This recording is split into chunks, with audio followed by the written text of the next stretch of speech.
Hey everybody, hold on. Okay, so I had to fix the phone what? I had to fix the phone to where it would record properly and not have you all in the wrong position.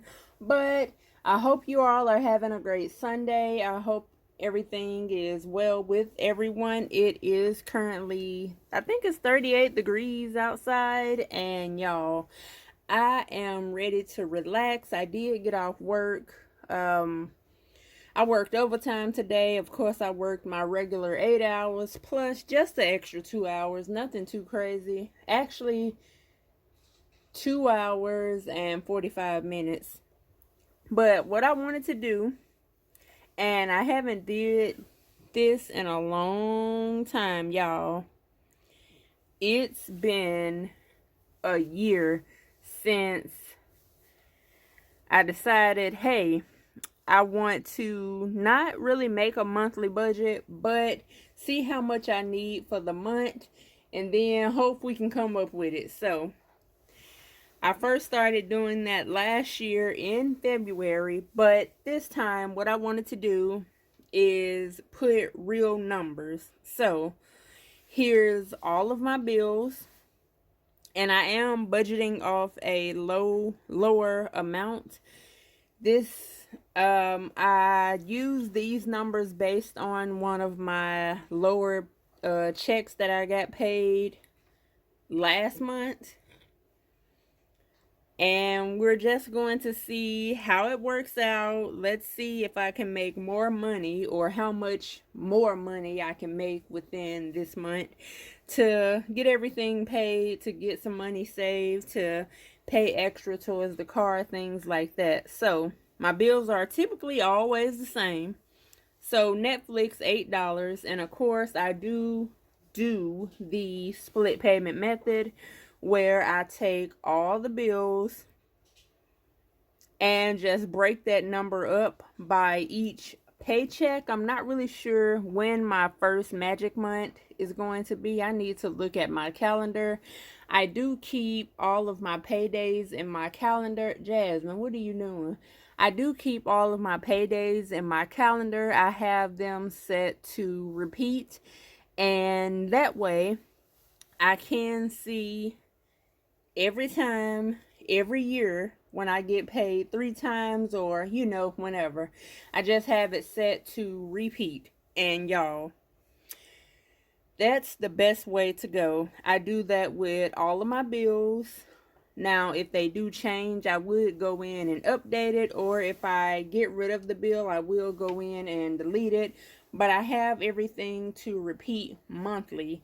I also have that set up with all of my credit cards. I have every single credit card due date in my cell phone, and also when it closed. Now remember, those are two different dates.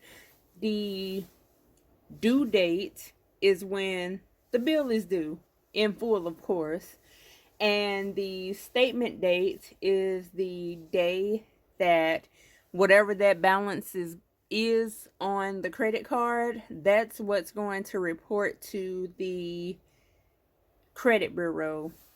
I normally try to keep all of my credit cards within 10%. Some people do 20%, some people do even 30%. So it's totally up to you, but I've noticed over the last few years that 10% to 20% is around the best way to go. So let's get started. So when it comes to my income, I've already subtracted everything for my mom, for my sister, and all of that. So when it comes to my income, I am thinking that I'm going to be working with $2,644. Now, mind you, this is not including overtime at all whatsoever. Hold on, let me turn this fan off. So while I'm working, I keep a fan on just to kind of drown out some of the noise, some of the outside noise, some of the noise from Travis, especially when he's playing the game. So $2,644 after offering, all of that good stuff. When it comes to the bills, we have Netflix for $8. Of course, 8 divided by 2 is $4 each paycheck. And these bills are for the month of April. I'm ahead on pretty much all bills except for the actual rent. So next we have Cricket. Cricket is the phone bill. I'm probably not going to edit this either. So Cricket is the phone bill, and it's just me, my sister, and Travis. Of course, my sister has insurance on her phone, and altogether we pay $118 or $59 per paycheck. YouTube, this is for Chris. Membership for $4, actually $3 and some change, but I do not have time to deal with no change. So everything is rounded up, and whatever is left over from the change, it just pretty much sits there and or go to savings. So $2 each. Next we have AT&T. AT&T is just for the internet only. They did go up from $65 to $70, so $35 each. And then for NES, which is the electric company, I've already paid the bill for March. That bill was, if I'm not mistaken, $110 or $11 and some change, and I had enough credit on the account since I was splitting $50 for each paycheck. I technically only have $11 and some change left to pay for the month of March. So that means when I get paid, I'm going to take this $56 here, pay the electricity bill, and I'm going to have a credit, and then the next pay I'll do the same thing. Next we have State Farm, and this pen right here is from Jade's creation. I will have her information linked below. It does have a stylus on the top, and this is what it looks like. Of course, I have a few more other of her pens as well. Next, we have State Farm. State Farm is car insurance, renter's insurance, my mom's life insurance, all bundled in. And altogether it's $258. And divided by 2 is $129 that gets saved into Capital One until the bill is due. The bill for the month of February just came out, and the only thing I need to do is pay that bill once my credit card for Capital One makes a statement, and then I'll pay it in full. Next, we have my term life insurance, which is due semi-monthly. So on March the 28th, I will have the correct amount of money, which is, well, it's actually $176 and some change, but why not say $180?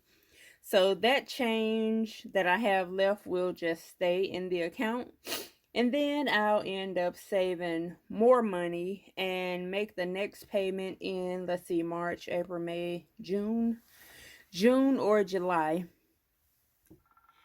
And this is an automatic payment as well. Next, we have mortgage and rent. As you can see, I'm working with the actual rent amount, which is $941. The extra dollar is for money order. So I have the money for the month of February. I take that back. The rent is due on the 1st before the 5th. So as long as I have it paid, which I just need to get a money order and pay it, and then we'll work on the month coming up. Now, normally, as you all know, I've been doing this since maybe October or November, where I've been saving extra money towards mortgage and or rent, because one, I'm pretty sure if the lease get renewed, the rent is going to go up, or if I had a mortgage, I believe the minimum would be, and this is by a long shot, I'm really not sure, anywhere from $1,200 to $1,500. But of course, that's based on location, the cost of the house, and all of that. So this time I'm going to set aside the amount just for the rent, which is $470 and $471. And then I was thinking, remember I told you all I was going to cancel the trial period for HP ink. And then I was wondering, how much is the price for a colored cartridge and a black cartridge? So both of the colors together would be around $36. But if I continue, which I did go in, sorry for the snifflings, I've been had them since last month, which is crazy to me. So I went in and changed the plan to 10 pages a month. And with taxes, that should be $3 if you round up, or $2.18, which would be the same price of one ink cartridge. But of course, you know, HP will send you ink once they notice you run out. So I did set it for 10 pages per month, and we'll just see. So it equals up about the same for the year. So this really didn't make a difference. Okay, y'all, so I am back. My storage had ran low, and I forgot I needed to delete some things before finishing up the video. So the last thing we were talking about was HP ink. So all the fixed expenses together is $1,574. And for the first paycheck, $787 would be coming out, and $787 will be coming out the second paycheck as well. Altogether, I'll end up having $1,070 left. When it comes to debt, remember I typically try to pay $500 a month for the car payment. In reality, the car payment is actually $406 and some change or something like that. But what I want to do is pay at least $420. Of course, anything extra is totally fine, but we'll see what happens when I get the first paycheck. And of course, $420 divided by 2 is $210. So now the fixed expenses plus the debt. Here's the rest of my budget. I ran out of storage.